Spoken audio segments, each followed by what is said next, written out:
Hi every one. இன்றைக்கி ஒரு simple breakfast ஒன்று பார்க்கலாம். சில பிரேக்ஃபாஸ்ட் ரொம்ப ஸ்பெஷல் இல்லையா? அப்படி தான் இந்த இட்லியும் மீன் குழம்பும். நான் இன்றைக்கி மினி இட்லி மாதிரி பண்ண போகிறேன். அதுக்கு மினி இட்லி பேனை நல்லா கீயில் க்ரீஸ் பண்ணிவிட்டு நம்ம இட்லி ஊற்றிக்கலாம். இன்றைக்கி நான் மில்லட் இட்லி தான் ரெடி பண்ணியிருக்கேன் பேட்டர்.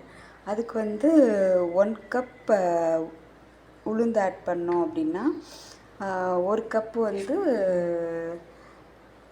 2 கப்பு இட்லி அரிசியும் ஒரு 2 கப்பு மில்லட்டும் சேர்த்துருக்கேன்.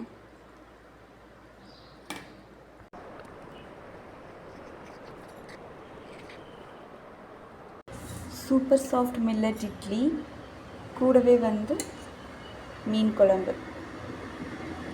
சச் எ டிவைன் பிரேக்ஃபாஸ்ட் இல்லையா?